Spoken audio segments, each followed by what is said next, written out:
3, 2, 1. You're so Wait, smart. have we been live? Matt, you're so smart. I've no idea, and I don't care. Welcome to the main tanks list. It's the greatest of all time for Overwatch 1. I messed up my rankings. They're main so bad. Tanks. I messed them up so bad. What? So did I. Oh my god. I'm sorry. What? I put Smurf way too low. I'm so sorry. Wait, what do you mean you put I Smurf take way it back too low? immediately. I put Smurf too low. Oh, And I You know, know I really bad about it. actually had an argument for putting Custa on the support list. I tried to get you on this one, Johnny, but I just couldn't. There's no way. Dude, there's Are no you way. saying you rate Miro higher than me? Yes. How dare you? Unbelievable. He was the only player ever invited to the Combine. That's true. That is a massive think accomplishment. About that one, huh? Think about that Yeah. one. When they run the Combine for Overwatch 2, Miro's going to be the Here's only one in there. The only auto invite. And he's I a mean, coach. he's still technically in the league as a coach, so Yeah. he's still there. Exactly. We got his invite printed out. He's ready to go at any Miro's moment. career took a turn for the worse after the Combine. Someone should look into what happened at that Combine because it changed the trajectory of Miro's career. I thought about putting the Taimu tank on here. No, you didn't. You can't. Ryu you J. didn't. Kong, Ryu J. You Kong. actually can't. You literally you didn't didn't. think about that. You're No, just you didn't. trolling. I You're did. literally just trolling. That's not true. That's not true. You simply didn't. No. There was a For a big. bit, I had XQC on my list. No, you didn't. I mean, I did. there's just XQC was great. I was going to say this for the end of the episode. XQC was one He of was the good. most promising, talented main tanks in Overwatch history. And if you disagree, you're just being ignorant. No, When he was on his peak, he was fucking sick, dude. He was good. He was promising. His career was about this long, and there's way more people that you would put on the top 15. There's no way you would even Yeah, I don't sniff know. the list. I didn't put him on mine. I'm just saying. he This was is sick. actual Start the juicer episode. clout moment. Start the episode. Okay, all right. Avast only has a few minutes You left wanted on his 3 cell World Cups. on his How No, call.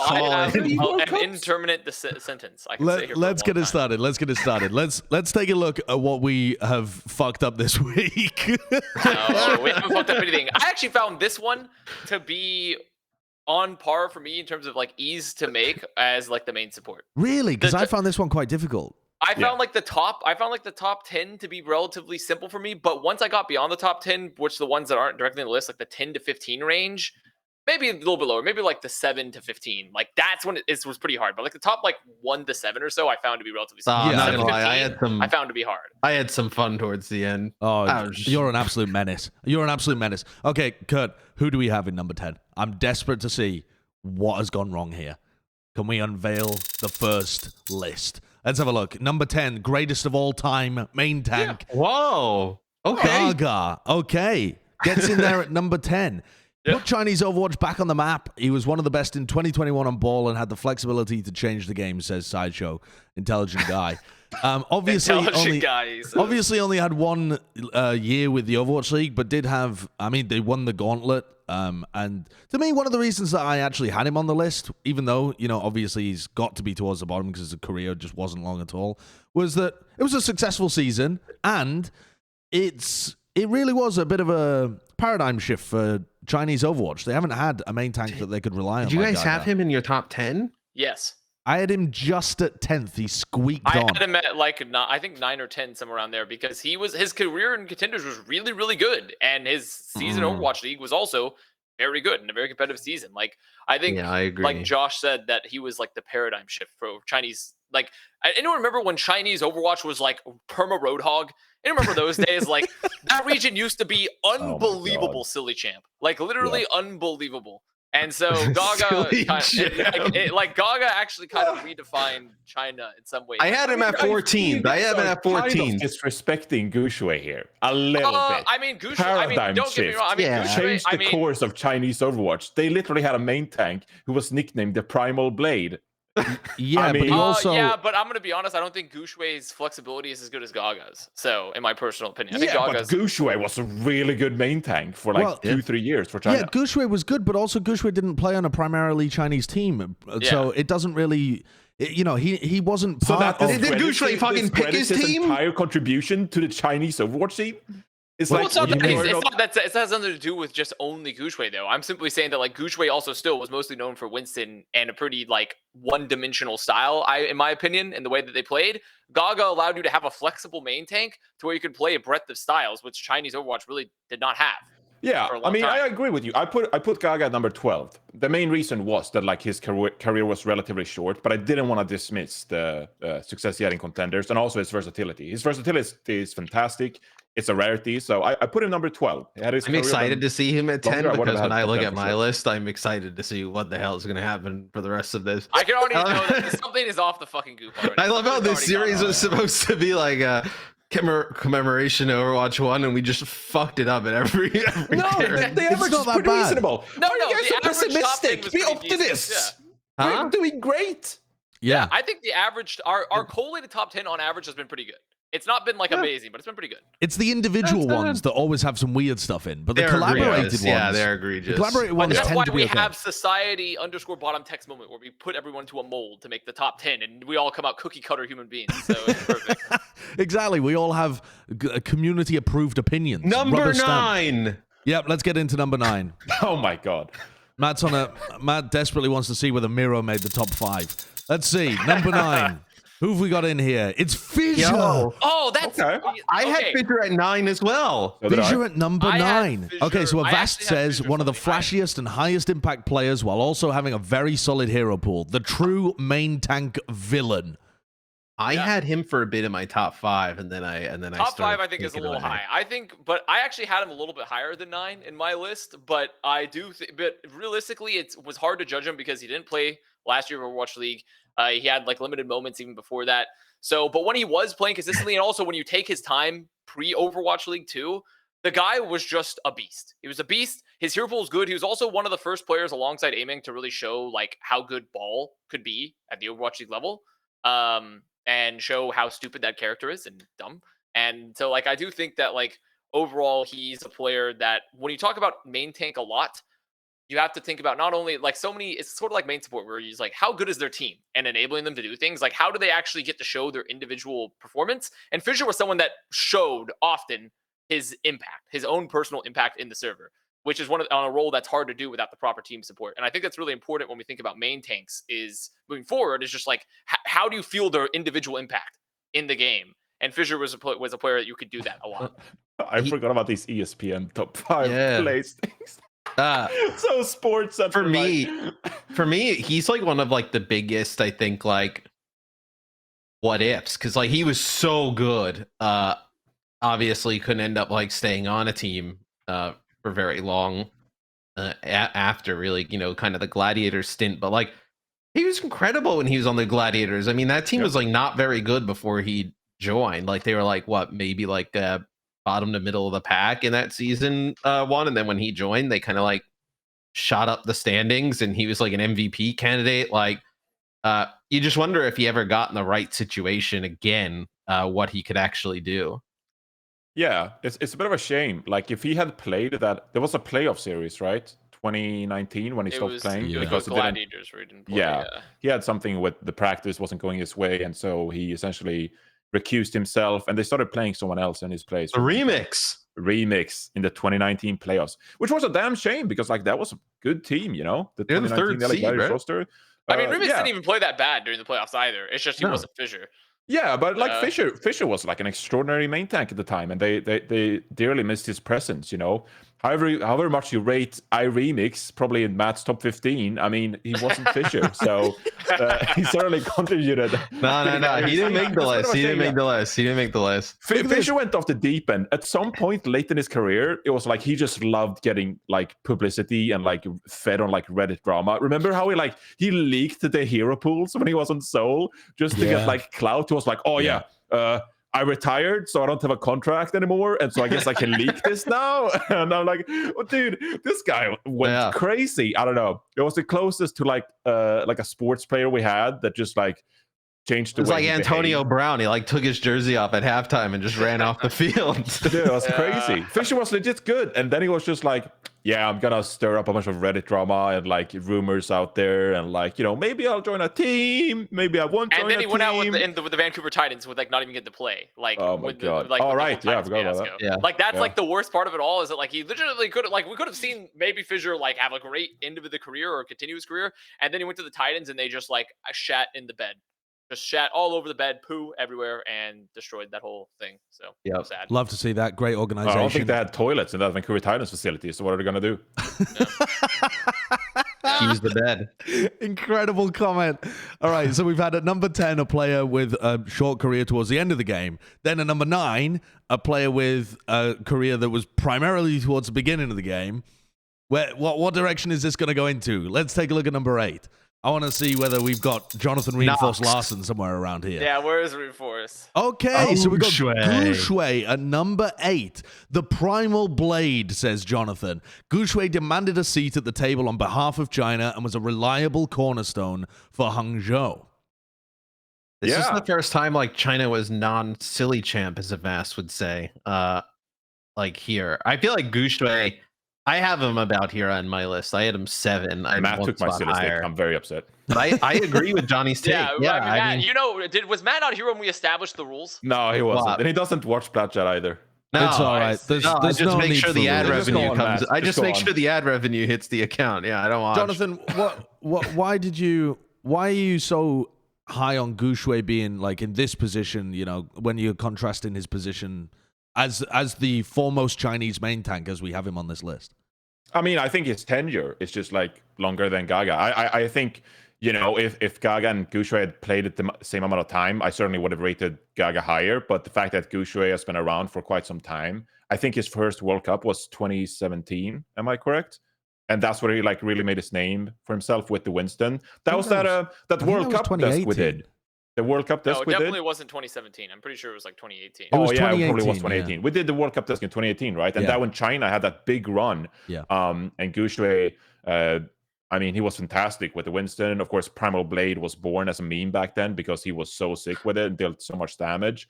And overall, I mean, even Goats meta, like we see here, Hangzhou Spark was a pretty good team back then. And I think Goushway, he like clear the hurdles, you know, like what was you needed from a respectable main tank at the time. And so I think he checked all the boxes.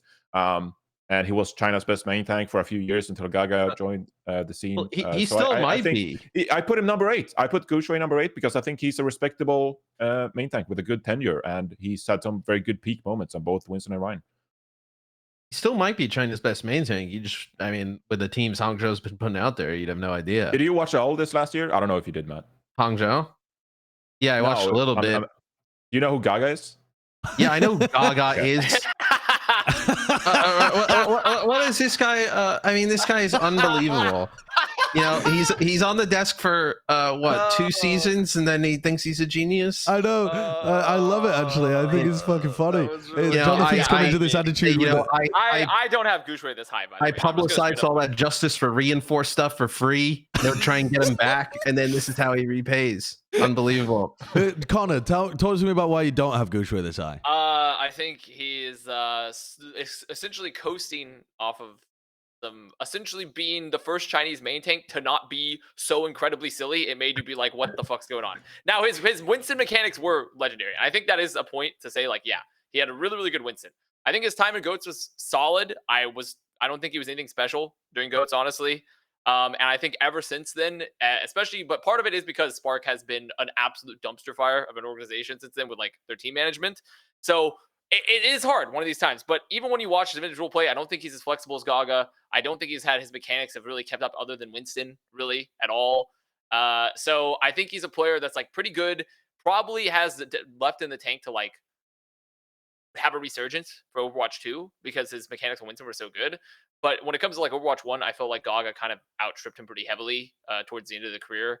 But also, it is hard sometimes to judge if your team is a fucking dumpster fire and you're playing main tank and you're not getting like the support you need. Yeah. But And even also- so, I just don't feel like he's kept up to quite as much as Gaga. But he was revolutionary for his time, like for Chinese Overwatch in the first part of his career. He was, yeah. And the only point where I would disagree with you is honestly I was impressed with his 2019 year. That's the biggest reason that I do have him at this kind of place on the list, because I agree with the rest of it, man. I mean, the 2020 and 2021 season were pretty poor. How much of that is down to him? But I liked how he played in 2019. I thought, for a guy that's primarily known as a Winston, Primal Blade, it's all about his Winston mechanics, he needs his Primal Rage kind of shit. I mean, he played like a full season of just being on Rhine, and he improved, not even improved, but like just fell into that role and looked good as soon as he was required to step up, especially considering like the language issues and the communication barriers that he had to deal with. I'm happy to give this guy a pretty heavy benefit of the doubt because he's been in a tougher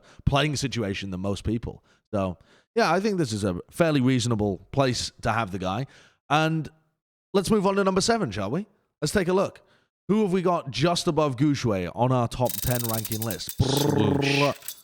At number 7, we have Sado. Fresh out of boosting jail, Sado got to the 2018 Grand Finals on Orisa.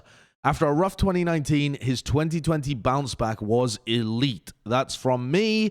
And yeah, I'd put Sado at this kind of point. Primarily, I mean, the major reason is because of that 2020 year. I think, he showed some good stuff in 2018, but it wasn't really enough because he didn't play for the entirety of the year. He was in that problem with boosting, so he got banned for 30 fucking games or something. Fucking insane, yeah. Thinking about it now. Mad. Absolutely mad. That would be 2 seasons at this point. He'd be banned till Overwatch 5. Who the hell knows? Yeah, but I mean, getting to the Grand Finals and then having a spectacular year in 2020, I think puts you fairly high on the list. Yeah. I think it's completely very fair. I think it's around where I had him. I definitely the type of player that you feel confident that he's going to be fine on the variety of main tank heroes that he plays, and also is flashy on Winston. So it's someone that's flashy on Winston, pretty well rounded. I don't think I've obviously there's been times where I feel like Sado has looked poor, but there's been plenty of times where he's looked great.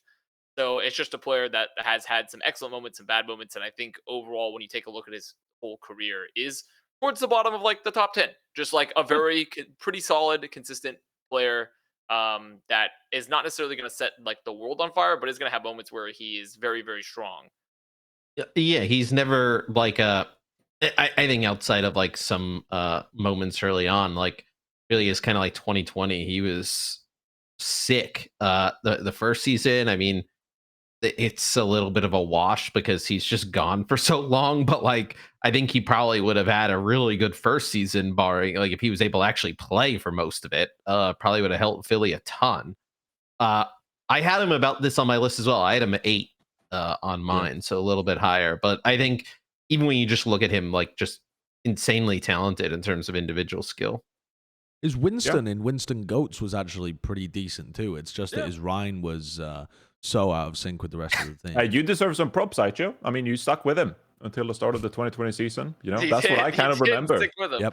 Yep. I was high on the Sado Stunks, and then I sold at the end of 2020 because you're not gonna have a better season than that. And we won't mention the Toronto Defiant. They're in the Toronto Defiant's organization is in the realms of the Vancouver Titans and the Washington Justice, where they only get brought up on these kind of shows to say good player went to die there. I will say that's a little unfair to the Defiant to put them in the same tier as the Titans. That's a little unfair to Defiant. It's just a bit. I could see maybe Justice, but not the Titans. He had a pretty decent year, but then you go look at the stats, and he's one of the most pocketed main tanks in the entire league. So it's good team, good player, bad team kind of vibes, where just pocket Sado, and he frags out a bit because that's where the resources go. Sure. Right. Well, if we got Sado at number 7, let's take a look at who we got at number 6. This is where it gets silly. This is where it gets silly. I mean, I think the players here are very obvious. The order is not. And here we go. I'm already mad. I'm so mad already. We've got Mano at number 6 of our greatest of all time main tanks. One of the OGs, says Bren, with countless achievements. Also had a comeback with his play on Philly in 2021. Avast, what are you molding about here? I'm mad because I know the player that's above him now, and I'm not happy about it. How did he end up in 6th? This is okay, so I don't think he should be number 6. I think he should be within the top 5. I had him 4. I think he should be. But I will say 6 is not the most unreasonable, but I just know the player that's going to be above him now, and it makes me mad because Mono has been a consistently good player in the Overwatch League. Like, literally, but beyond just consistently good, he's well-rounded, he's impactful, he's like the definition of like the main tank that like he normally just doesn't feed, he has good plays, great space making, like it's just overall like a great player. It's like someone that you can be happy with to have on your team at all times, and you'll get a top tier performance. Like, you're not necessarily going to get like amazing standout, like incredible performances all the time from him, but you're always going to get great performances from him on a variety of heroes and a variety of tank heroes. So like, he's just someone that you can be happy with to have in a franchise. Like, I think he's a top 5 just because of how unbelievably consistently good he is. Do you think? Sorry, I just want to ask a question, and then I'll let you go, Johnny. From 2017 to 2019, do you think if Overwatch was only that period of time, do you think he would have just been the GOAT? Because there was a lot of conversation, even at the end of 2019, about Mano being just the best main tank because the problem is how he would have had to well-rounded compete he with was. Smurf still, potentially. Yeah, but Smurf hadn't actually won anything until the very end of 2019. 2019. Smurf barely played 2019. Oh, I guess that's true. Yeah, Super played the whole time. Then yeah, actually, probably Mono would have been probably the GOAT at that time. Now that I think about it, it probably would have been like Mono, Super, maybe. But yeah, Mono. But Mono maybe played like more than that. Gesture Mono, would have had an argument or something. Yeah, but, Gesture potentially would have had an argument, but I think it probably would have been like Mono still. Did anybody have him lower than this? No, I had him higher for all the reasons Avast listed. Yeah, incredibly solid. Like, if you ask, like, what do you want out of a main tank on your roster? Like, Mono checks all the boxes. Great versatility, consistency, calm, composed playstyle. Like, doesn't demand all the resources. He's everything you want. And to Sideshow's question, like, he was really good in both 2018 and 2019. I think people forget sometimes like how good he was on Reinhardt in that GOATS meta. The shameful thing about 2017 is that he was really good on AF Blue, and then he got picked up by LW Blue, and like people lost their shit. And then, like we've addressed previously, like he didn't play Apex Season 4 that season where GC Busan won with Profit, and I think was it Runaway had a really good team season 4. I think they played in the finals, right? Yep. So was in the finals.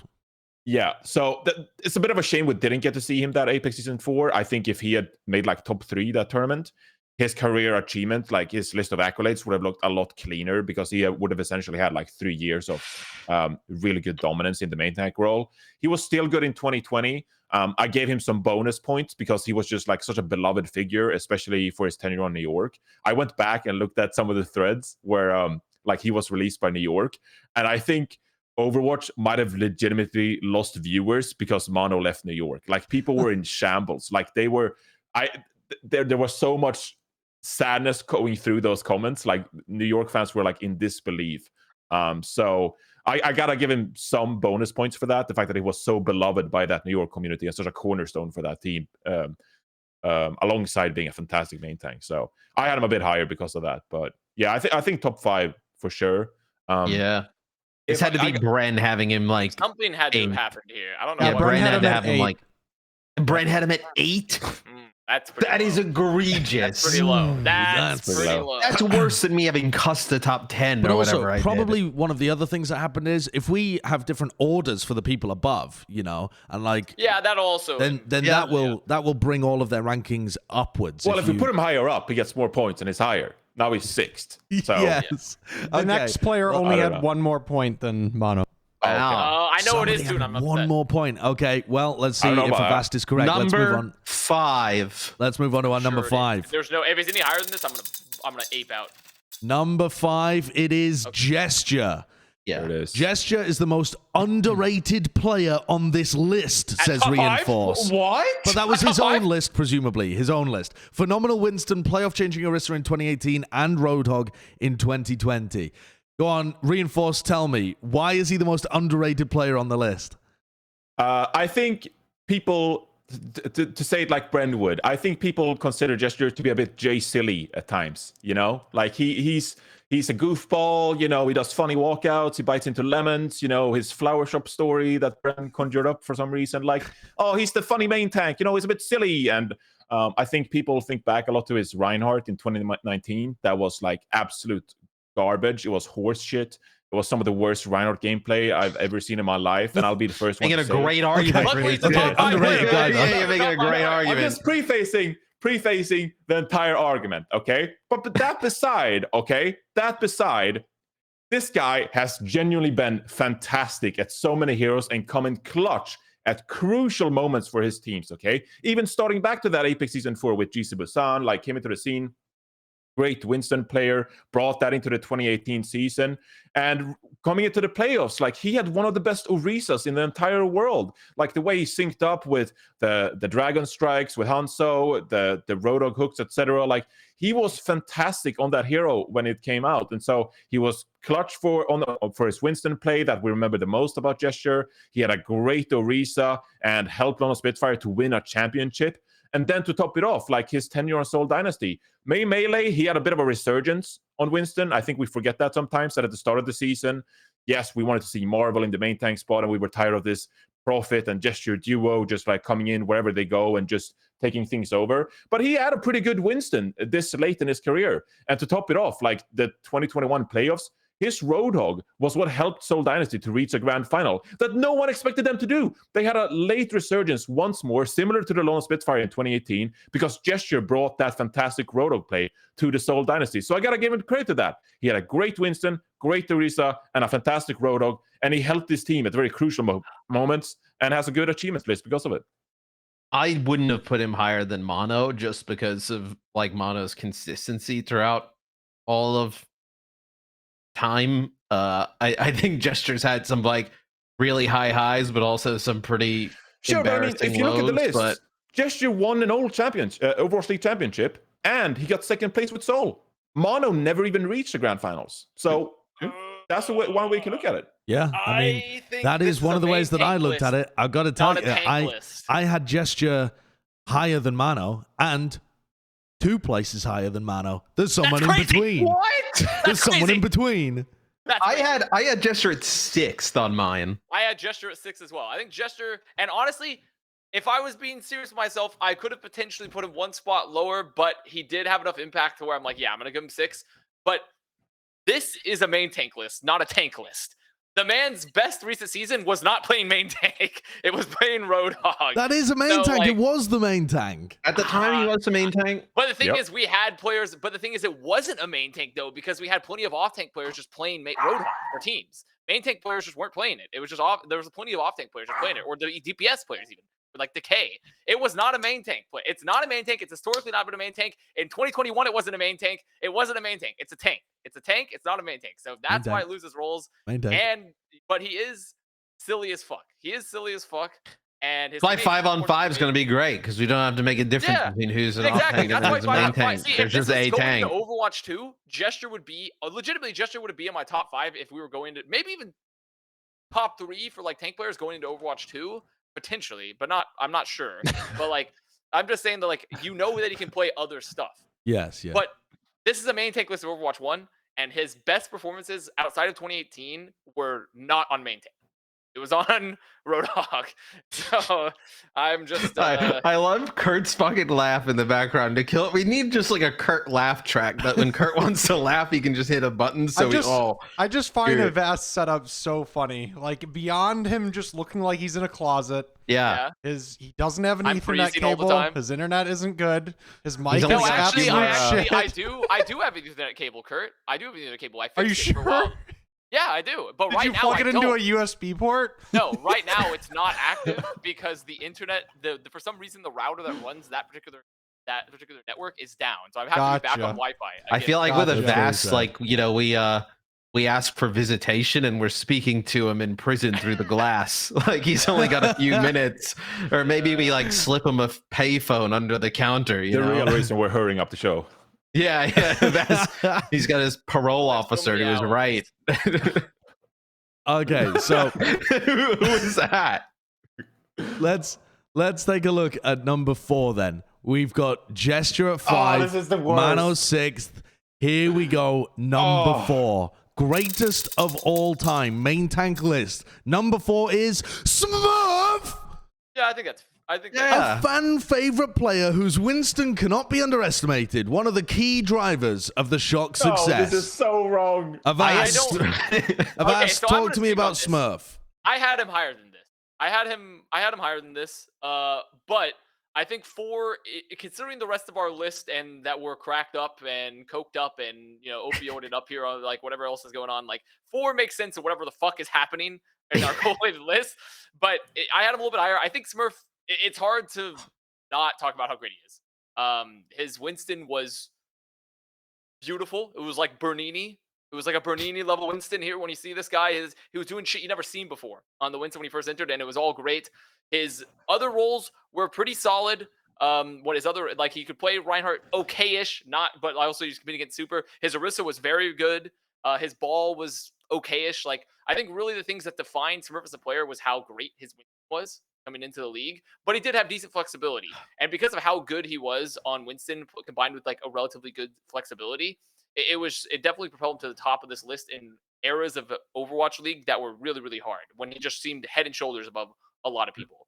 And it's someone that kind of made their mark on Overwatch League just because of how good he was on Winston. And like I said, his like pretty decent mechanics on everything else. Did people have him higher? Bro, I was thinking about putting him number 1, man. Really? I mean, he's like, I had him 3. Smurf's insane, and he's part of I a had team him that won the 5th. back-to-back championships, man. If you're not considering him for a top 3 spot, you're off the goop, in my opinion. I would like 5th. to I had him 5th. I had formally Mono. I apologize. had Mono ahead of Smurf. No, you didn't. Man. They did. You guys are doing Smurf a little dirty. Like, I personally don't think Smurf John is number 1 or 2, just- but 3 is pretty fair for Smurf. I think Oh I don't think my Smurf has the Lord. flexibility to I do had him 5th. I had him 5th. Top He's a- 5 is good. No. He's a He mega deserves top 3. well-rounded. He's a really well-rounded main tank on a He should be team top that 3. won 2 championships, and he's got like a decently long career. Played for significant portions of most of the years.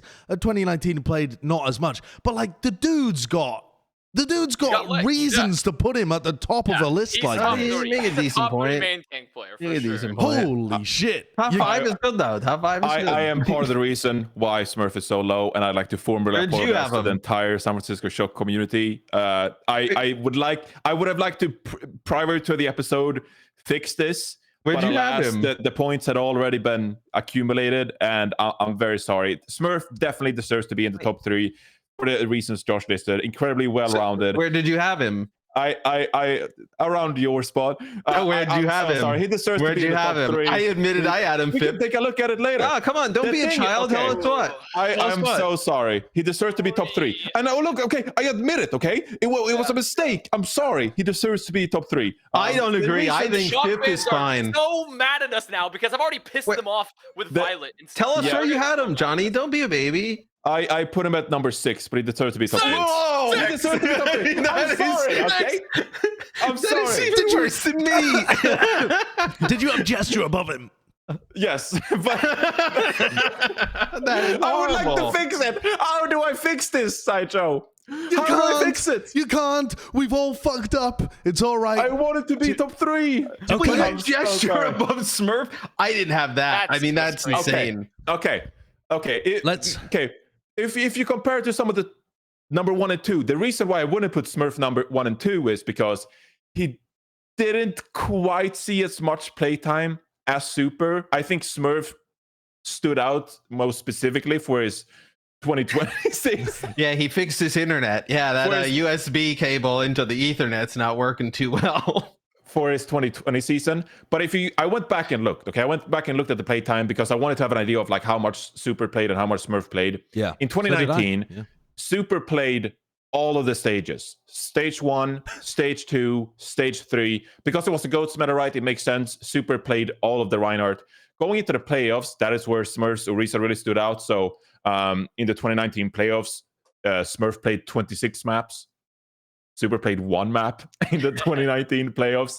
And then in the 2020 season, that's where I think Smurf got most of his play time. But once more in the 2021 season, Shock, they didn't go to any stage playoffs. They didn't go to Hawaii a single time. And come the playoffs, Super dominated most of the playtime for that team. So Smurf, he didn't see a ton of time in the 2019 season, and he didn't see a ton of time in the 2021 playoffs either. So he did play a lot of regular season games. He had a good 2020 season, but they split time with Super and Smurf in the 2020 playoffs as well. I look back at the 2020 playoffs, and I remember Super playing a lot of Roadhog, Smurf particularly playing most of the Winston and the Wrecking Ball in that series. And I think Roadhog, similar to Gesture, Roadhog was the defining pick. Johnny. You don't have to bend to the other people. Roadhog was the defining pick of that 2020 playoffs, and so I had to give once more Super a little bit of bonus points there for contributing to the championships that they won. I agree with you. I had Super above Smurf on my list. But when I'm telling you that I was thinking about putting Smurf number 1, I might be giving away who I actually put number 1. Let's take a look at our number 3. Let's take a look at the number 3. Number 3 had one more point. Number 3 had one extra point. Ooh. So wait, there was 1 point between Mano Gesture, and there's 1 point between Smurf and Fearless. No. Oh my God! Wait, who had Fearless? Okay, Whoa. Wait there. Let's talk about Fearless before we mold about the number 2 pick. Okay, number 3, Fearless. Bren says, back-to-back tank role star for 2020 and 2021, on top of having one of the greatest comeback stories in Overwatch history. Obviously, an insane story.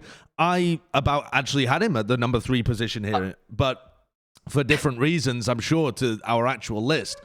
But he was just a nasty good main tank throughout 2020 and 2021. I mean, he had the best Winston throughout both of those seasons. And then his Rhine often gets overlooked as well, but his Rhine was really good during that period of time too. To me, he's an obvious elite talent, but doesn't quite have the breadth or the accomplishments of some of the other people that I would be putting at like number 1, number 2, that kind of thing. Well, I think we got the top 3 right. I'm a bit shocked that I had Fearless number 2.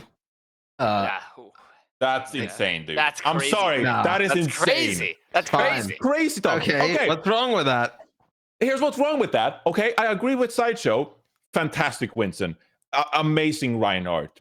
That being said, okay, you want to look at some of the negatives? I'll be the Debbie Downer, okay? I'll bring up the bad stuff, okay? He didn't make an Overwatch League finals. He went to Shanghai in 2020. Amazing year, but they only got 3rd in the 2020 playoffs. Dallas Fuel didn't make the finals of the 2021 season. Dallas Fuel in 2021, they were held back for half the season because he couldn't play Wrecking Ball and he couldn't adapt. So yeah, fantastic Winston and Reinhardt. Completely agree. Role star. Loved watching him play Winston and Reinhardt as much as you guys. Didn't have the flexibility of some of the other top 5 candidates here. Yeah. I mean, it's can't be a top 3 main tank player, in my opinion, if you're not flexible on every hero. So wait, you didn't have him in the top 3? No, I had him number 5. There's no way that's true, though. There's no way you actually think that, because the players that are going to be higher on the list, or even comparable on the list, still have gaps in terms of their pool, in terms of what they're great at. They have gaps, but they're all perfect. But they have gaps, but they can all play everything at a very high level still. We just put Smurf. He didn't play like any Ryan. Okay, by the end of the 2021 season, what can Fearless not play at a high level? I mean, I think at this point, to be fair, I think at this point, high level to me means sort of like championship level. And I don't think he can compete at every one of like all those other tanks. Like, like Ball and Orisa and stuff. And also his run is pretty good though. The Orisa specifically, all right. Fearless has had gaps with that. He doesn't tend to play it. The teams that he's on don't thrive in those kind of situations. I'll give you that one. By the end of the season, though, his ball was perfectly competent. By the end of the season, way it was above like average. 3 months or 2 stages. He couldn't play it. But also, who the fuck else was good? Was like at the same level on ball towards the end. There was only like 2 players that were genuinely elite on ball for the whole season. So it's an unfair measuring stick to say can't be a top player if you're not. I think he could squeak into the top 3. I'm just saying that personally, based off the fact that he kind of, now granted, his ball did improve a lot, but I think overall he cost them a season for it, and because they couldn't play it it didn't cost them a season, but it hurt them. And then his Orisa still has a huge gap, and I think his Ryan's really good. But I wouldn't still put it in like an absolute elite tier. Oh, I think it was. I think the Ryan was absolutely elite. I think his Ryan was amazing. I don't know if it was like, well, yeah, actually that's fair. Especially 2020 with Shanghai, whenever they would pull out the rush stuff, they were slapping people around. Well, either way, I had him at 4, right? It was a tough call for me to put him between 4 or 3. I still just don't believe that his current metrics put him in the top 3 spot because it's so fucking packed. But I guess I really shouldn't be that upset if someone put him in top 3. I shouldn't be that mad. So. And again, I think that, I mean, I put him at 5, greatest of all time. That is high for someone who spent 2 years in the Overwatch League and didn't really have a contender's career prior and didn't win an Overwatch League championship or wasn't in a grand finals for the Overwatch League. I think number 5 is a very respectable position. Yeah. Number 3, over some of these other guys who has longer careers, have been in those finals, even won championships. I think that's completely fair. He had 2 seasons in all. He held back his team a bit because he couldn't play ball.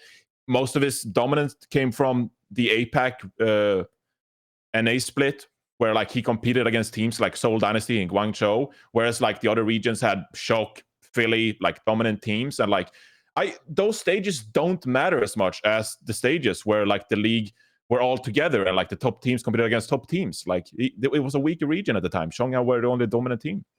Yeah. I think overall, I think for my spot, I have him as 4 because the other people were just better overall across like a variety of heroes, for in my opinion, other than Winston. Like his Winston was so good. His overall mechanics were great. If you put him in top 3, I actually shouldn't be mad. But I think 4 is also, for my placing, an extremely fair spot for someone that hurt his team because of lack of flexibility. Dallas fans are mauling so bad right now. Dallas fans, I had him up here. Don't worry. But I think the 4 to 3 spot is reasonable. I had him at 4, but I think it's now looking back after my initial reaction, it's reasonable. So. Yeah, Wait, where nobody had Miro in the top 10. No. No one had Miro in the top 10 because we only have one Overwatch boomer on the podcast right now. All right. Johnny. Well, we have 2 spots left. Oh fuck. I feel like this is gonna be just. I feel like Bren sabotaged us here for some reason. Number 2 in our greatest of all time main tanks list for Overwatch 1 is Fate. Most recently with the Shanghai Dragons. His reinforces, quote, longevity, consistency, leadership, and game-changing versatility. Fate has had it all in his career. He is, quote, the perfect main tank. But he's number 2. What Kurt, what was the separation between this and number 1? I can't look while the video is playing because it's on that screen. Jonathan, say your piece. Why? I assume you had him at number 1. If you say I had he's him at the number perfect 1. main tank? Yes, I had him at number 1. Yes, Yeah. Reluctantly so, because like I think Fate is a bit of a villain too. You know, I don't know. Maybe it's because of the drama surrounding the 2019 Valiant, but I had to put him at number 1. I mean, as I said, like I think he is the perfect main tank. He can play Reinhardt at a really high level, despite the fact that they struggled a little bit in the 2019 season. His Winston was amazing, like at the around the time of like 2017, 2018. He was the next generation of Winston players after Miro, in my opinion. I remember like when I found out about Fate, I was still playing at the time, and like I found out about Fate and I watched some of his streams, and like the shit he was doing on Winston was like mind-blowing. It really was the next level. And so I think he innovated in that case, and I think he came into the 2018 Valiant, 2019, and like was a really good main tank, was like one of the best main tanks in the entire league. Went over to the Florida Mayhem after the Valiant drama, and he legitimately like helped that team out so much. He brought a leadership presence to that team, and Florida Mayhem had like a legitimately really good 2020 season because of that. Joined the 2021 Shanghai Dragons. He changed the game with his Wrecking Ball in the June Joust. I mean, no one said it would work. Everyone was just like, why are they playing Wrecking Ball? It's not going to work. You're not going to beat Dallas this way. And then they did it because it was the magic of Fate. I think he's had 4 really good years in the Overwatch League, and he was even like still good on the Valiant and Mighty OD, the Immortals and Mighty OD prior to the Overwatch League. Incredible flexibility, leadership. He has it all. He's the perfect main tank, in my opinion. I think anyone who's putting him in the top 3 is off the goop. Off the goop. What? Off the goop. You guys realize this is a greatest of all time ranking, not a who won the 2021 season ranking, But right? it's not. But it's not just about that. His time of Mayhem was amazing. His time of Valiant was great. His pre-Overwatch League was great. Have you guys just forgotten the bad seasons where Fate looked kind of poor and was leading his team down We terrible did think he was pathways? washed. We did think he was washed. He had some it was peppered with not just bad years, but like, what the fuck is he doing kind of years. And his prior Overwatch League was not even good when you're comparing it to people like Mano or Gesture. These kind of people, or Fissure. I mean, he's not even on the fucking level of those guys when you're talking about pre-Overwatch stuff. He like won a tier 2 tournament with Immortals or something. That's about the peak of it. He got grouped as Mighty AOD. Like, dude, that was a tough group. Yes, that was a tough group. That's what all the Rogue fans said as well, bro. Yeah, yes, it was a tough group, but the guy has one season of excellence, and then he has a few seasons. No, I don't think that's one. I think this is you don't believe that. Okay, what is okay? 2021 is a season of excellence for Fate. No arguments there. On the Wrecking Ball specifically, and we'll get back to the fact that you were talking so much about the other heroes, but on the Wrecking Ball, absolutely. What is the other year of excellence for Fate? 2018. It was a great Winston in 2018. 2018 Winston was good. Excellence. He won one stage final. But it's not. I think this is. They came second in the regular season, and he was a large contributor to that. He had the second most regular season wins in a 40-game season. Dude, yeah. I don't think it was a year of excellence from it's Fate. Also, I don't think he was even. I mean, the best main tank of 2018 would certainly have to be Mano, right? Do you have him as top 2, top 3? I mean, he was probably somewhere around the 3rd or 4th best main tank in the league, from what I can remember, in 2018, which is good. But man, that's like. That's not enough to put you at number 1 of the greatest of all time list. But the thing is, every year since then, to 2018, he's looked better. No, he hasn't. 2019 was not better than 2018 for Fate. And 2020 was like, okay, maybe he's got it back somewhat. 2021 was, to me, a massive return from Fate. Really, like, you think an 2020 was he's got it back somewhat? I thought 2020 was a crazy good year for him. Was like an I wouldn't say it was crazy good. Like he was definitely good in 2020. And I don't think a lot of main tanks could step into that position at the 2020 floor for the Mayhem and like repeat what Fate did, and how he contributed to that team. His flexibility, his hero pool is just like good. Like every year differently. His hero pool is good. He's incredibly well rounded, but he's not. I mean, even in the 2021 season, right, where he wins the Overwatch League, it's all on Wrecking Ball. You can't be telling me that he won because his Winston was better than the rest, or his Ryan was better than the rest, or anything like that. It was 90% of what he was doing was Wrecking Ball, and that's fantastic. He was the best Wrecking Ball easily, and that's part of how he like changed the game for the Dragons, right? In some sense, he won that the tournament and changed the direction of where the meta was going because he was that good on it. That deserves mega props for the 2021 performance. But I don't think that. Even if I'm thinking across his entire year, he's never been the best on anything else at any other point in his career. That's the only year where he's been the best at anything. I think part of the reason why he started playing so much Wrecking Ball this season was just like they made Melee. They made that finals against the Dallas Fuel, and I think at some point they recognized that like we can't beat Dallas Fuel at their own style, and so he forced this adaptation to play more Wrecking Ball because that was the way that Shanghai were to defeat him. Like, in any way, I have to give him some credit for that, for building up that, like, trusting that idea and following through with it, and eventually beating Dallas Fuel. That is one of the most epic storylines, like how he utilized the Wrecking Ball to defeat that Dallas Fuel team, because they looked immortal at that point. They looked unstoppable, that Dallas Fuel squad. And they committed to this idea of the Wrecking Ball and Fate. I mean, it wasn't him alone on Wrecking Ball that, like, won that series. It was everyone. Those were some of the best matches in Overwatch League history. But, like, Fate's persistence to keep playing the Wrecking Ball, I mean, that was an idea he pursued, and they executed, and that was part of the reason why they won. Yeah, no. After listening to both sides, good, you know, I think they would have made the playoffs and stuff, the stage playoffs with that Winston play. I had him at 3. After hearing these arguments, I somewhat agree with Josh that maybe it was. But I also I don't understand why very few of these people, very few of these tanks were like, it's almost none of these tanks were ever the best at what they did in more than one role. Why is it Fate that gets extra flack for only being the best at Wrecking Ball at one role?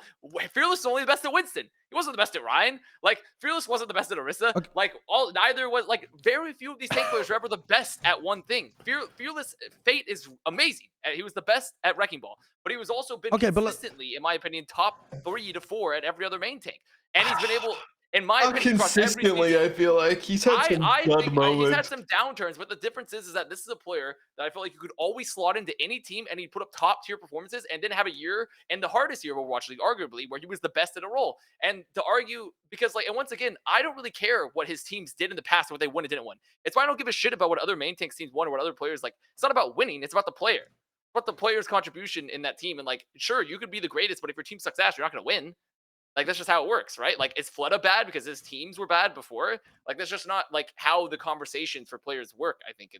Sure, but also that's why I do give Fate incredible credit for 2021, because he contributed massively to the success in that situation. And if you're giving Fate massive leadership credit, then I can understand how he would sneak into your top 3 for like 2020, because he took a team that, you know, I mean, they're still a fairly talented team, but yeah, he did take them and if you're giving him massive credit for leading that entire Mayhem squad and giving him outsized impact, because to me, the Fate's actual in-game performance was nowhere near the reason why they did well in 2020. He had some portion of it, but it's not even close to 2021 on the Shanghai Dragons. It's not even the same argument. But if you're giving him massive credit for his leadership component on Mayhem, then I can understand why you would be, you know, so heavy on that 2020 season. But yeah, I think there's a lot of players that have had the same situation as Fate, where they've been the best in the world for a year on something, and they've ended up on our list somewhere around like 5th, 6th, that kind of thing.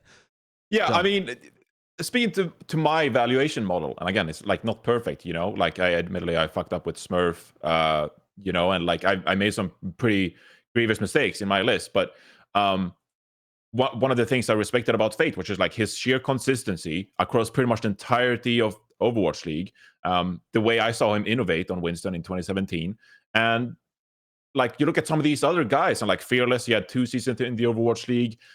Gesture, he fell off towards the 2020 and 2021 season, so they had like 3 years there somewhere. Mono again fell off. Like I think Mono's year this year in Philadelphia Fusion, it was like average. Like it wasn't fantastic. It was not the Mono of old. And again, Mono's 2020 season, like, you know, there was some nostalgia there, but like, again, it wasn't top tier elite. Whereas Fate, he's had consistent, great performances in my mind across very many years. And I think from a main tank perspective, in my evaluation of main tanks, that is kind of what you want. And I think a lot of these other main tanks, they have like 2 good years, maybe 3 good years, whereas Fate has been consistent, great in my mind. Who was number 1? Let's take a look at number 1. I mean, sure I know who it is. You have to know who it is. There's only one player that we haven't mentioned at the moment that's a lock for this list. Let's take a look at our number 1 on the greatest of all-time main tanks list. It is Super. Yeah. The 2-time, the back-to-back, the best Reinhardt to grace the game, a nasty hog, and a core part of the identity of the shock, says Sideshow. I mean, essentially there, I've gone through some of the reasons. I think the San Francisco shock and the ability to be able to win those 2 championships was primarily based around or not primarily, but the core of it, the backbone of it, was the way in which they had this identity built around their tank line. And I think especially for 2019, but also for the 2020 season, especially like the deeper you got towards it and the playoffs, it's Super. It's Super that's crafted this identity for the shock in terms of how he plays. And obviously, you know, you've got the Rhine, but the hog to me is a big component of that too, because it was played by most of the main tanks at the time towards those end of the playoffs. And I think that you have to give him credit for having that level of flexibility to his game. Plus, when he's been required to play the other roles, like his Winston and his Ball, they've been good. But the ability to get your team the winning identity, I'm putting a lot of stock in here for why I've got Super that high on the list.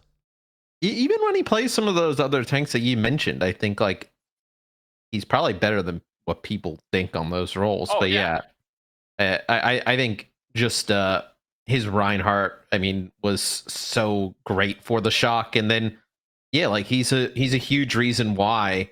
Like when I think of the Shock and like their kind of personality and like kind of like what set the tone for this team to win, I think it's really like kind of it starts like with Super and just how he acts, like confidence wise, leadership wise, but then obviously he's a tremendous player in game as well.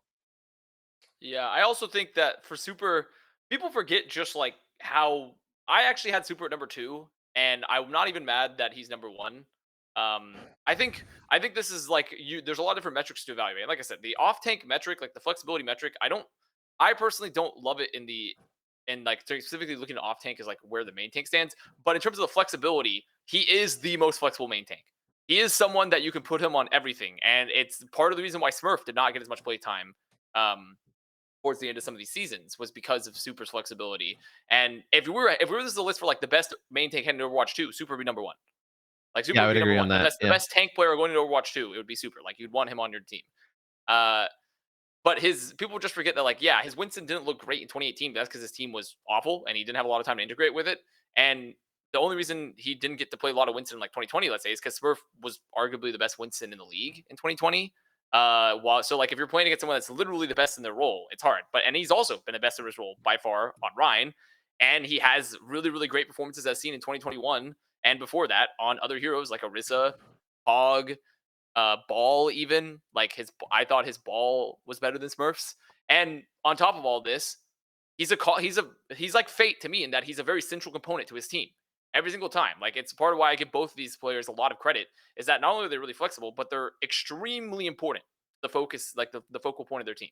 Like they are the caller. They're someone that helps set the pace. They're just integral. They're just absolutely integral to have them in. So I'm not mad seeing Super number 1 here because I struggled pretty heavily with it, but I felt like Fate was just an overall slightly more complete main tank in mine. But realistically, Super is arguably way more flexible than him. So yeah. I pretty much, agree with everything you guys said. I think Super has always contributed when it mattered for the San Francisco Shock. I think if you look at Smurf, the tournaments he's contributed most was during the 2019 playoffs with your resub gameplay, and then also the 2020 Countdown Cup. Smurf playing the Winston in that like Genji meta. I think it was Genji, Rascal played the Genji, etc. That's where Smurf has contributed the most. But apart from that, I think Super played a very central role to this team. Fantastic Reinhardt in 2019. Was the best Reinhardt in 2019. And he has that flexibility, the Roadhog, etc. Yeah, I agree on all the points. I had Super number 2, of course, because I had Fate number 1. But yeah. It's interesting for these rankings when you have a team like the Shock that have won back-to-back championships, because it feels like our top picks primarily get plucked from either Shock or Shanghai. For good reason, not just because they've won, but because they were good enough to win. You have to be good in order to win, so you're more likely to be at the top of a list like this. But for this role in particular, for the tanks, I found myself going much more towards the Shock players than in some of our previous lists. And I think part of the reason for that is that the Shock kept their same tank line season after season after season and still put up really consistent results in the sense that they won, and then the 2021 season they can't quite get it going, but still had flashes of that brilliance. So even though they split playtime to me, they both end up being in the absolute elite in my head. And that part of what I think is so interesting about the Shock main tank stuff too is the fact that they had both of them on the roster. You would expect to detract because you're like, oh well, you can't tell that Super's that good on Winston, or Smurf's Rhine must be shit or something like that. But I feel like actually the fact that they are both playing together ends up making each of them shine even brighter because they get played primarily where they can have that insane level of success. So the actual matches, if you go back and watch the matches of Super or Smurf, the match data seems to indicate you just watch them and most of the time they're fucking pounding because the coaches put them in the great position to succeed because they have that alternation between the two of them. Whereas if you think about some of the other players that we've talked about on this list, they don't have that ability to play when they're at their best. Yeah, it's going to be incredibly interesting. One of my favorite storylines this upcoming year is going to be how Smurf does with Seoul Dynasty. when with these two tanks have like separated. Yeah. Obviously, we're all high on Super going into Overwatch 2 because of the flexibility we mentioned. But I think Smurf is the even more intriguing storyline because now he doesn't have Super's Reinhardt to lean on, the leadership skills that we know that Super have and possesses in those crucial moments for the shock. How is Smurf going to build his story for himself about his story outside of the San Francisco shock, having Super next to him? So yeah, it's going to be very interesting to finally get some answers to these questions we have when we talk about the shock's previous two tanks. Well, that does it for our main tank list. The comments will be lit up with just criticism, hate, happiness, molding, all of the above. We normally look through some of the personal lists at this point, don't we? Oh, man. All right, so this is the collection. Now, the name that's at the 11th spot here did feature in my top 10, and I wanted to have a conversation about this. No way. I had Bumper 10. I had Bumper 10th, yeah. You guys are off the fucking goop. That is shameful. I basically swapped Bumper and Fissure because Bumper to me, I mean, not even to me, Bumper actually did have a longer span of playing at a top level than Fissure did because Fissure hopped from team to team so often. So I had him at 9th with Gaga still at 10th. You do realize he was mostly playing off tank for Runaway. No, he wasn't. He wasn't in 2018 and 2019. He was playing main tank. That team for some time was playing Janu main tank and Bumper off tank. Yeah, that was like 2017. That was earlier on in the year. That was like I should have had Gator on my list. I fucked up on that one. Yeah. That is a little... I mean, I personally find Bumper to be controversial just because his pre-Overwatch League days, he hopped around the roles a lot, which is like not like a ton, but a decent amount to where like how much of this was really like main tank dominance. And then when you take a look at his time in the Overwatch League, he primarily played one hero and one hero only. And he looked like he was in contention for the best for it, but also he was with the best team. And I would argue that Super still looked better than him the whole year. So like even like just on an individual level, I don't know. Bumper to me is controversial. I actually ended up having Gator on my 10th. Yeah, if I could go back, I would put Gator 10th. I had Gator 10th. Bumper is like glorified Fraggy. And you guys... Yeah, I think Bumper was a little too one-dimensional to make a top 10 list. But I will admit that because he did so well in 2019, if you're that dominant in a season, it's not unfair to consider them in the top 10.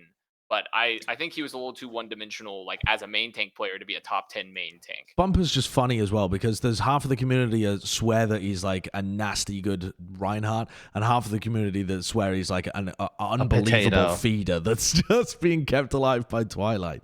I find all of that discussion very interesting. Yeah, I feel bad missing on Gator now. I just completely blanked. I mean, Gator didn't have... I mean, he's got a great contenders year and a pretty good 2021, but 2020 was not good for Gator. So his 2020 was good, actually. His team wasn't good. I don't think Gator was good, though. I don't think Gator his Orisa was fantastic during 2020. I feel like this is another case of like the team itself was not good, so we're misrepresenting the players' like impact on the team.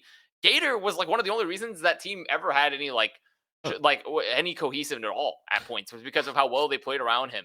And the thing is, the reason Gator literally can't go higher is A, not enough time in the league, but B, his hero pool's not good enough. Realistically, his hero pool is not good enough to go any higher than 10th because he's primarily can only play Ryan and Orisa as his two best heroes. His Winston is okay, and his balls, but like his Ryan and Orisa play are really, really good. Like I think they were always central points for the Atlanta Reign, and like his team wasn't good, but his play I felt was really fantastic. Okay, wait there. I'm looking at our overall list. Where have the 3 points for Kaiser come from? I did not put Kaiser. I didn't put Kaiser. That is Brian with Kaiser at 13. Stand one. Stand one. Actually, I think stand one is not an awful shout for like a player that being top 15. You know, like somewhere in there. But I don't think he should be. I don't think he should. My man had Miro at 9. He's like Miro next to Fisher, and Miro's above Amog and Fisher. Mono's an 8th, which is what is going on there? I had Miro above some decent players as well. well, but Yeah, not that's crazy. I mean, not in the. Okay, should we address the Okay. Miro point? He doesn't even have a 14 and 15. That's Go the on other then. thing, too. Where is this 14 and 15? he just didn't submit one. I had Miro. I had Miro Jonathan, at talk about 11. Miro then. Tell me about Miro. Okay. Why didn't he make the list? He's a legend. He invented the way that Winston was played. Well, he invented one way to play Winston, and that is the crucial point. When no one knew how to play Winston in a proper way, Lunatic High, they came around late 2016 and started having him like as a big flanker. He was pocketed by Ri Hong. He was just jumping down, up and down, and flanking supports and getting pocketed by Ri Hong. That communication was key. So I think part of that success, you actually have the credit to Ri Hong and how he pocketed Miro. Part of that is, of course, Miro discovering, that kind of playstyle and forcing it onto other teams. He had great Primal Rage mechanics before anyone else really built those mechanics, like the impact he had with Winston at the time. But like there was a team when for the longest time, Miro was the second tank, or not the longest time, for a very short time. He was the second tank on Lunatic High because Dean was the Reinhardt player for that team and he was the more versatile one. So let's not talk about like Miro's versatility and flexibility here, like he was some kind of main tank god at the time. No, he revolutionized the way you play Winston and he should be remembered for that. But he very quickly faded out of the scene when his style didn't really work anymore, and they had to replace him with Ri Hong playing Winston. You definitely lose points team in 2018. when So he had one good year playing one style of Winston. We're very thankful that he brought us those highlights and he discovered a way to play Winston that way. But he wasn't some kind of versatile. This is personal for Johnny. Yeah, this Winston is very main tank personal. god. Personal for Johnny. You got OG and Mag down there at 14th and 15th. I don't give a fuck about 14 and 15. I mean, I might as well take no smite there. I appreciate that. Oh, I you had appreciate Gaga. that. I had Gaga at 14. 10. Oh wait, hold on. This is my other list. This is my other list. I had Smooch, Fraggy, Roshan, Silver 3, and Knox all ahead of Reinforce. I had all those. I had all those things ahead of Reinforce. Yeah, I had Smooch. I had all those things ahead of Johnny. Invite him to this podcast. So, wow. This is my fake list. This is my his fake real I list. actually had a real Oh, list. okay. I just wanted to thank God for Johnny, that. where Silver You still 3, misspelled Roshan, Gushue. Knox, all above got it. Johnny. God, No. that is just a who's who of old school Go main back to tanks. that is some gangster shit right there. I mean, that from 10 down, that's a pretty accurate representation of skill, I think. Of where Silver they rank. 3. Wow. Yeah. boss just I made would say, fun of me. if we were to put Reinforce on a list, he probably would be behind Nox, Silver 3, Roshan, Fraggy. I think I'd be like 22nd or something. And Swoosh, he forgot Swoosh. Swoosh has to be higher because he replaced him, right? Of course, that makes sense. Of course. Holy Christ. Again, Reinforce if you're on there. I think I was thinking that was my actual I thought, list. well, the thing is, I totally could believe that was your list. Is the thing. I would have believed it. I screamed so loud that my boss came and opened the door and like checked on me. Like people were upset in the office. No. That's my actual list. I Yeah. found it really weird or not weird, but I found it interesting, Johnny, that you had Gamsu at number 10. Because I felt like Gamsu's cool to he talk was about. a very good player, but I feel like he didn't have enough like high It level. was, well, Outside of like outside of actually season 3, he had a really good like wrecking ball performance. But outside of that, like his Winston for Boston, You got Shanghai their first yeah, I win, mean, right? it was good. It was serviceable. Like, I'm not going to sit here and say that Gamsu was like revolutionary to the game and he I don't was think like a it's fantastic unfair, main tank. I don't think it's unfair. I don't think like, it's unfair to have him there. I don't think he necessarily like lost his team's games. He had a good Winston in 2018. People forget that Boston Uprising season. Like they went. Was it? They had a win streak in stage 3. They went 10-0 or something like that. Like Gamsu was the primary main tank for the team, and again. 2019 Shanghai Dragons, his wrecking ball helped them in stage 3, defeating some of these Goats teams. And Goats was on his way out at that time because of all the nerfs that really hit that strategy. But again, like Gamsu, he had some decent 2017 year as well. Was it on Conbox Spirit or something like that? Contributed to Boston and Shanghai. So he was a serviceable main tank with a pretty long tenure compared to some of these other guys. Also a good in-game leader. He was League of Legends as well. What did you say, Avast? As someone that worked with him, he was a very good presence for a team in the server as well. He's like a very common veteran. He's one of the few people in esports because he was like been around for a while that he just had his shit together. Like he just had his shit together. Like overall, like he's like you show up and he'd be cooking meals and going to bed at a reasonable time, and like he just like he knew how to pay taxes. Like he was like he got his shit together. I did a video with him. It didn't matter for me. I didn't play. Cool. I didn't need his input, so it didn't matter. I didn't need. You gave input on his cooking. That was what you did. Yeah, exactly. He was just making sure the check's cleared. He was hanging out. Where's Blue jersey? Make sure the direct deposit goes through. That was. Okay, well, that I imagine that's going to stir up some controversy for sure. Here I am, dude. Me and Gums, dude. This is our homies. Oh yeah, that was you and Gamsu rolling around. Comment, look at me go. Just rolling around in a car. Where were you driving, by the way? Did you just drive in circles? Is this just near the studio? Kinda. Look at this. Pick these boys up, yo. Get in the whip. Wait, who's that? Who's that in the car with him? That was Coma. Oh, it's Coma. You went hiking with Gamsu's dog or something? Well, not really like a lot of hiking. We just kind of like walked around a little bit. I didn't expect this, yeah. Yeah, this place, Bronson Canyon. That's where we went. Yeah, one of the League sponsors. Apparently, Uni shat everywhere all the time. I don't know. I don't remember that from when we did Why would you this. besmirch the happy memory of an Overwatch League dog? People are like, oh, Uni's so cute. It's so nice the way the Gamsu's got this dog. All we need to do, and you're just like, he shits everywhere. Fucking. We need to make a list. This is cave. Yeah, I don't know what is we were this where doing. they buried Coma and Luffy? Is that why they didn't come back after 2019? No, we don't talk about that. Nah, that was where they filmed Batman. That was the Batcave. Oh, I see. I think. They may have just made that up. I sounds like you just made that up. Like it was just a cave. It's like that's definitely the made that up. That's probably what I told Gamsu and Coma just to make it sound cool, but they probably just took us to some fucking cave. All right. Well, I think that wraps us for this episode. You know what we need to do? We need to make a top 10 list on top 10 like Overwatch 1 like memes throughout. Like, some of them would be too. Have you seen the iceberg meme where it gets deeper and deeper and deeper, and it's just the most cursed moments ever from Overwatch? We'd have to stick very firmly to the top of the iceberg. Bottom of the iceberg's not. No, we don't go there anymore. We don't go there. No. All right. Well, subscribe to our YouTube channel. Next week we will have the top list of DPS players. And that is going to be even more mold-inducing. I can feel it in my bones because it's going to be hyper competitive. So you'll have to stick around for that. In the meantime, let us know in the comments which one of us you hate the most because we fucked up your favorite player. Yeah, remember, my name is Brennan Hook. Tweet me at BrenCass. And we'll see you next week. All right. Bye. Bye.